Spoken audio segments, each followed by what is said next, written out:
8 February 2016, North Sea. 30 sperm whales wash ashore lifeless along the coasts of England, Germany, and the Netherlands. These are some of the ocean's most massive creatures, with some of the stranded whales reaching 16 meters in length and weighing nearly 90,000 pounds. But what's most strange is that while of course whales die, these whales were found dead in shallow waters, far from their usual hunting grounds.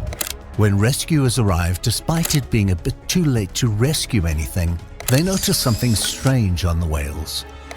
Deep scars and long parallel scratches etched into the whale's thick skin. These weren't injuries from rocks or collisions. These were signs of a violent underwater struggle. But sperm whales are nearly apex predators of the ocean. The only known predators of sperm whales are orcas, which certainly wouldn't be leaving long scratches. But experts knew exactly what had happened. These marks were the direct result of confrontation with giant squid. The giant squid is only found in the deep, deep ocean, and because of that, we don't have a great way to get much information on them. It wasn't until 2012 that scientists finally captured the first real footage of a giant squid in its natural habitat, nearly 2,000 feet below the surface. And while this footage is still unbelievably remarkable, it isn't exactly 4K Ultra HD. But because of the marks, we do know that sperm whales are diving down thousands of feet to hunt them. But of course, since they're giant squids, this isn't a one-sided interaction. These squids are huge, and sperm whales can't hold their breath underwater for more than around 90 minutes at a time. What could the giant squid have done to possibly beat and beach 30 entire sperm whales? What kind of anatomy allows it to grow longer than a bus and 80 times larger than a typical shallow water squid? How does this monstrosity hunt and defend itself? And what do we actually know about one of the most infamous creatures of the entire sea? Sailors have been obsessed with the legendary Norse myth of the Kraken, a massive sea monster said to drag entire ships underwater. But in the 1850s, the actual remains of these tentacles started washing ashore. Suddenly, the monster had a name: the giant squid, and it wasn't a legend anymore. In 1857, a Danish naturalist, Jepperdus Steenstrup, scientifically described it after studying its remains and gave it the name Architeuthis. But no one knew the actual size. When in 1978, a Soviet research vessel pulled a massive squid, bigger and heavier than all the previous studied remains. Its body weighed twice as much as the experts assumed, and this was the last full body of a squid found for decades. But the massive squid the Soviets pulled up in 1978 wasn't actually a giant squid at all. It belonged to an entirely different, even more elusive species, the colossal squid. But despite having similar names and both being absolutely enormous squids, they aren't closely related at all. Giant squids belong to the Architeuthidea family, while the colossal squid is part of the Crankidae, a group more commonly known for fragile glassy squids. Colossal squids are bulkier, heavier, and have shorter arms lined with rotating hooks. Even though colossal squids weigh over double on average, giant squids are still the longest squids in the entire ocean. I'll be honest, these names do get a little confusing. When are they going to release the humongous squid? In the early 2000s, fishing vessels operating in Antarctic waters brought up not one, but 3 squid specimens. One of them, which was a colossal squid, now resides in the Museum of New Zealand in Wellington. Other enormous squids were also discovered, like Condacavia longimana, and while much smaller than the giant and colossal squids, is still over 2 meters in length. But no one had actually seen a giant squid live before, since these creatures live nearly 2 kilometers beneath the ocean's surface. Sightings in their natural habitat are still almost non-existent. So, in 2007, researchers took a bit of an unorthodox approach. Off the coast of Japan, researchers used a baited line to lure a giant squid from the deep. When it struck, they began reeling it towards the surface, cameras rolling the entire time.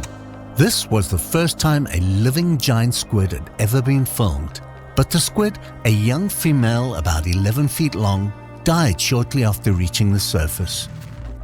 Giant squids aren't designed to live outside their deep pressure zones, and while not intended by the researchers, it died before it could return safely. Still, the footage marked a historic breakthrough. The myth had finally become real. The giant squid has the largest eyes out of any animal in the entire animal kingdom. Each is the size of an entire volleyball, or bigger than your head. These eyes are designed to detect even the faintest amounts of bioluminescence, the subtle glow of a jellyfish, or the outline of a whale. In the deep, even the smallest flicker can signal life or danger. Once a giant squid spots something, it brings its most terrifying weaponry into action. 8 long arms and 2 extra long feeding tentacles, each lined with suction cups ringed with serrated teeth. These aren't just for grip, they're built for ambush. Each of these long thrashing tentacles is packed with its own network of independently working neurons. It means the arms can think for themselves, grabbing, responding, and reacting without needing a signal from the brain.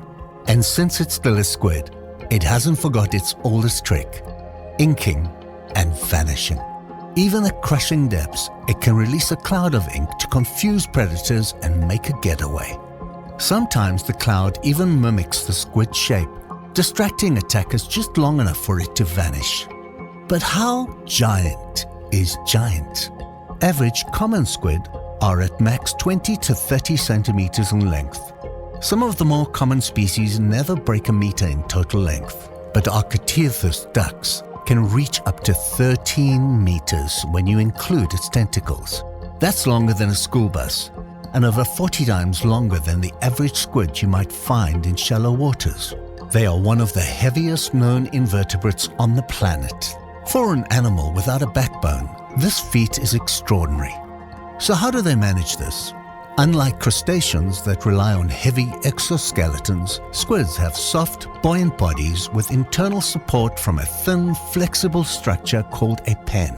This allows them to grow large without being weighed down. In deep waters where buoyancy and slow movement are more advantageous than speed or agility, this adaptation lets them conserve energy and thrive. Combined with a slow metabolism and the absence of light-driven predators, their structure makes gigantism not just possible, but practical as well. The size difference between giant squids and the smaller warm water ones that we see isn't random. It's a textbook case of deep-sea gigantism, a phenomenon where animals living in the deep ocean tend to grow far larger than their shallow water counterparts. Scientists believe it has to do with the cold temperatures, high pressure, scarce food, and slow metabolism of deep-sea environments. In such conditions, a larger body allows for more energy storage, improved thermal regulation, and better chances against deep-diving predators like whales. And while most squid species live fast and die young, giant squids follow a different rhythm. They grow slowly, often over several years. And when reproducing, females can release thousands, sometimes even millions of eggs at once, suspended in drifting gelatinous clouds that float through the ocean like alien jelly. But almost none of these hatchlings will grow up to be full-grown giant squids, as most will die early. But when a squid does survive and lives to become a fully grown giant squid, it becomes one of the top predators of the deep sea. To hunt, it first spots movement, maybe even just a fish flicking its tail just once. With those giant eyes and sensitive skin, even the tiniest disturbance can give away a target. After it spots something, the strike begins. The 2 long feeding tentacles shoot out, slap onto the prey and sink in. With its suction teeth, there's no way to escape. Once secured, the prey is pulled toward the arms, which coil and squeeze with frightening strength. The arms do more than hold. They orient the prey, adjust grip, and if necessary, tear flesh with claw-like precision. Finally, at the center of it is the hard and curved beak of the squid, sharp enough to crush crab shells or slice through fish. Backed by a powerful muscle mass, it delivers the killing bite. While giant squids may not actually be able to take down entire ships like the Kraken could, they are still exceedingly dangerous and nigh apex predators. Interestingly, footage has shown squids sometimes rising above their prey during a hunt, looming over the fish as they tighten their hold. This top-down approach helps it control the struggle, using gravity and body weight to its advantage. After a successful catch, the squid can retreat quickly if any danger approaches. While they lack fins like fish, giant and colossal squids rely on a powerful method of jet propulsion. They draw water into their mantle cavity and then forcefully expel it through a narrow siphon, propelling themselves backward with surprising speed.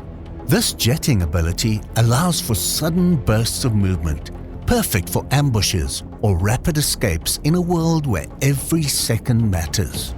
Though they can't sustain long chases, their initial strike is blindingly fast. In short sprints, giant squids are thought to reach several meters per second. That might not sound like much compared to a tuna or dolphin, but in the viscous, high-pressure environment of the deep sea, it's a jet-powered leap. It's not about speed in open pursuit. It's about being fast enough when it counts, and that's exactly what these deep-sea hunters excel at. One of their known prey is the Antarctic toothfish, a powerful, deep-dwelling fish that can grow over 1.5 meters in length. Many of these fish have been found with large circular scars, clear evidence of tentacle strikes from giant squid, which does bring us full circle. As these same marks, the circular suckers, the long gouges, were the same ones seen on the sperm whales on the beaches in Europe. Sperm whales, even though they have to breathe at the surface, routinely dive to 2,000 meters in search of giant squid. They use echolocation to navigate the pitch-black world and detect moving prey. Once they get close, it becomes a physical battle. Inside whale stomachs, scientists have found hundreds of squid beaks, proof that these absolutely massive whales likely win most of the time. But many whales bear the scars of the fight as well. Deep, circular wounds carved into their skin, suction marks, tentacle lashes, even hooks embedded in flesh. Giant and colossal squids don't go down without a fight. Look at this picture where a sperm whale had a giant squid's tentacle latched on its head.